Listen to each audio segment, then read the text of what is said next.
doctor Carlos Elizondo Mayer Serra. Los de adelante corren mucho, los de atrás se quedarán. Y bueno, como siempre, su palabra es la ley. Él dice, no es mi palabra. Bueno, para nosotros su palabra es la ley. Porque siempre le entra en serio al toro por los cuernos. Y a la tora, y a todos les entra con los cuernos. ¿Cómo estás, Carlos Elizondo? Muy buenas noches. Como siempre, un saludo cordial. Muy buenas noches, Pepe, qué gusto estar contigo también. ¿Cómo va todo? ¿Bien? Bien, como digas tú, respecto a la última oportunidad, eres la última Coca-Cola en el desierto para hablar de las tendencias electorales, de cómo está viniendo la situación en cuanto a las preferencias electorales. Tenemos ya aquí algunas encuestas sobre la composición de la Cámara de Diputados que se proyecta a través del trabajo de varias encuestas, como por ejemplo la de Oráculos. También está la encuesta del periódico El Financiero, la encuesta del periódico Reforma, donde habla de que si hubiera elecciones para diputados federales, ¿por cuál partido votaría? Y según el diario Reforma, hoy lo publica en su primera plana, un 43% de los ciudadanos que acudirán a cumplir con su obligación y derecho, que es votar, un 43% lo hará por Morena, un 20% lo hará por el PRI, un 18% lo hará por el PAN y un 7% lo haría por Movimiento Ciudadano, un 3% por el Partido Verde Ecologista de México, por candidatos independientes un 3%, por el PRD un 2%, por el PT un 2%, Fuerza por México 1%, el PES 1%, y redes sociales progresistas, la de los mastines, que van supuestamente a vigilar que no haya chanchullo a la hora de las votaciones en las casillas, con un 0%. Aquí ya se está proyectando que quizá algunos de los partidos contendientes en esta elección intermedia no alcancen el registro finalmente, o pierdan el registro si es el caso, como el partido que se llamaba antes Encuentro Social. En fin, Carlos, te escuchamos con mucha atención porque has estado muy, muy atento viendo todo esto. Gracias, Pepe. No soy la última coca en el desierto, pero sí es el último día que el médico nos autoriza a tomar Coca-Cola. Entonces, pues vamos a concentrarnos porque mañana ya no va a haber encuestas y no podemos hablar más de las encuestas. Entonces, son las últimas encuestas públicas. ¿Qué nos dicen las encuestas, Pepe? Nos dicen varias cosas en las que todos están de acuerdo. El partido más grande va a ser Morena, alrededor de 40, 42. Luego va a haber dos partidos intermedios, PAN y PRI, que van a andar 20, 17, 18. Y luego la gran incógnita de los partidos chicos, uno que en algunas encuestas despunta, que es Movimiento Ciudadano, que llega a estar a 7% en la de Reforma, pero en otras está en el límite del registro, que como tú sabes es el 3%, y el gran incertidumbre de los otros chicos. En esta de Reforma, Morena como que le chupa al Verde y al PT buena parte de la intención de voto pro presidente de la República, y están pues unos abajo, PT ligeramente abajo del registro y el Verde en el límite, y eso es lo que hace muy difícil, Pepe, traducir esta intención de voto a lo que más importa, que es cuántos diputados va a haber, porque de cada uno de los bloques, porque lo que está en juego a nivel federal es quién va a controlar la Cámara Baja, la Cámara de Diputados. Hoy Morena y sus aliados tienen la mayoría constitucional, tienen más de 2/3 partes para poder cambiar la Constitución a su arbitrio desde la Cámara de Diputados, tienen el Senado como restricción, pero controlan la Cámara de Diputados. Todas estas encuestas lo que nos dicen, Pepe, es que la posibilidad de que gane la mayoría constitucional, que son más de 333, existe, pero con una probabilidad baja. Lo más probable, Reforma, por ejemplo, nos dice que Morena podría tener entre 210 y 230 diputados, el PT entre 20 y 30, el Verde entre 31 y 51. En el escenario menor, digamos, Morena está ligeramente con sus aliados arriba de la mayoría absoluta, que son 250 más 1, y en el otro pues ya queda por arriba de 310, pero lejos de la mayoría constitucional. Oráculos, que las agrega todas y le asigna con un modelo que suma otra información, elecciones pasadas, le da una cierta probabilidad a esa mayoría constitucional. Y también Morena y otras Reforma y otras encuestas te señalan que hay un escenario donde Morena y sus aliados no ganan la mayoría absoluta, es decir, se quedan por debajo de los 250 diputados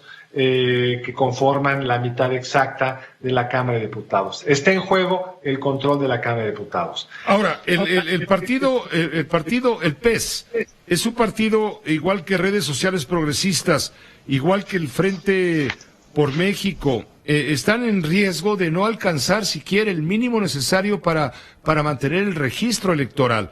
Pero los que, bueno, confirmadísimo, Morena lo tendrá, PRI desde luego no lo pierde, PAN tampoco, aunque el PRI se nota que, según las preferencias, según las proyecciones, tendría un poquito mejor de proyección que el Partido Acción Nacional, y también el Partido Movimiento Ciudadano tiene una presencia interesante de un 6%, Partido Verde Ecologista un 5%, mantendría el registro, PRD apenitas con un 4%, pero ya el PT, el Partido Frente por México, Fuerza por México, perdón, el redes sociales progresistas y el PES, pues está difícil el partido PES, ¿no?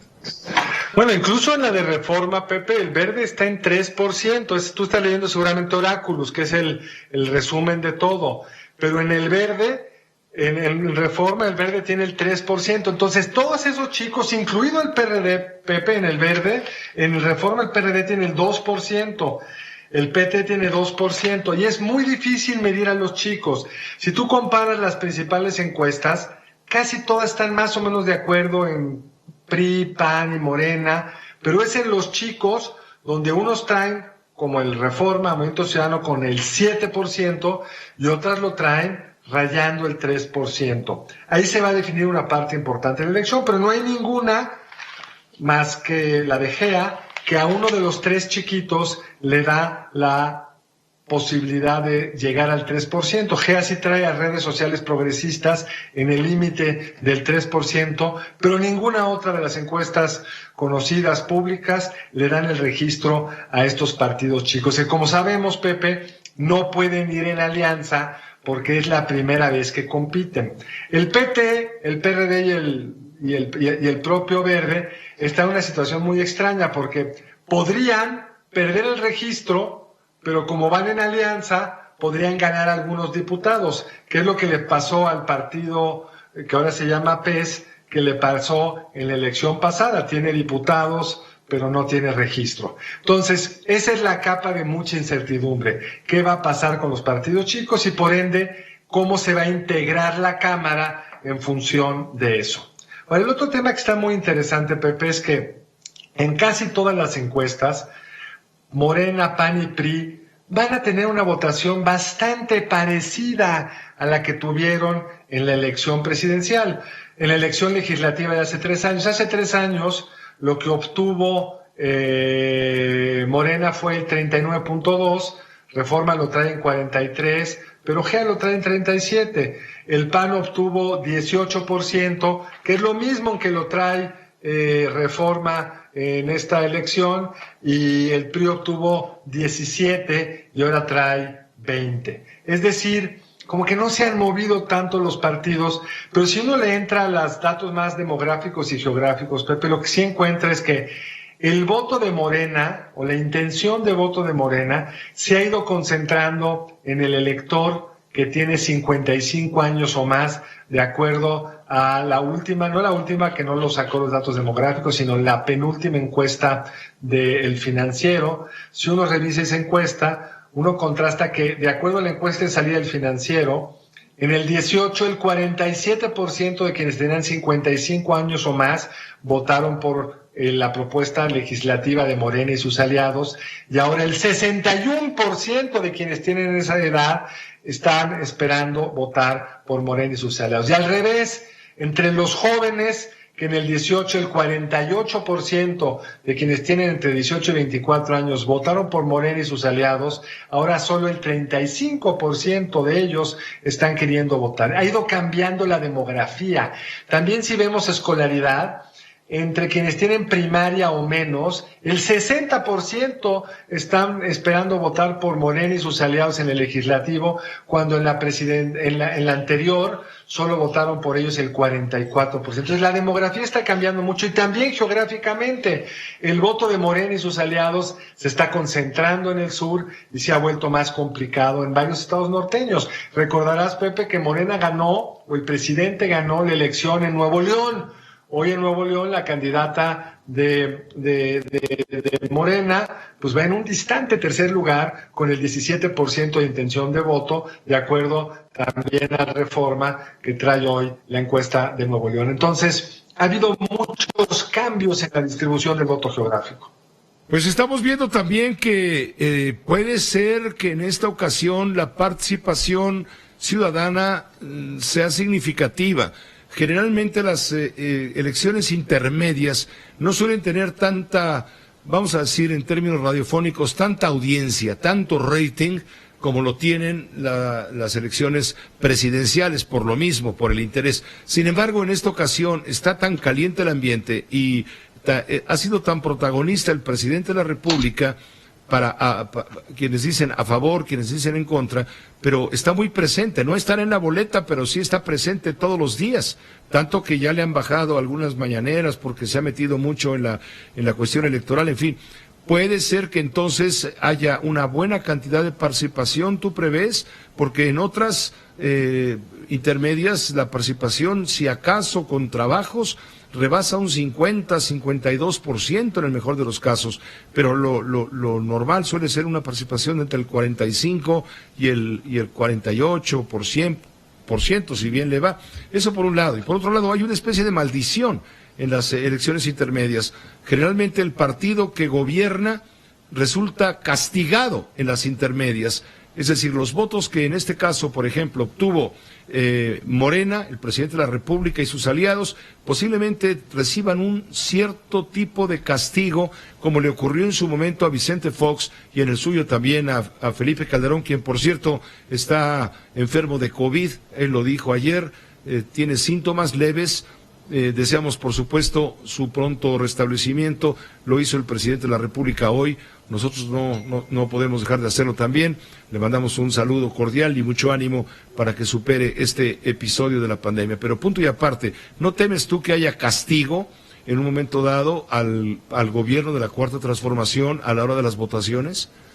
Mira, primero vamos a ver la participación. En efecto, en las intermedias vota menos gente de la que suele votar en la presidencial. En una presidencial votan más del 60-65%. En la última intermedia, hace 6 años, votó el 47% de los mexicanos. Paco Abundis publicó hace una semana un muy interesante estudio de cómo ha ido subiendo la participación en la intermedia.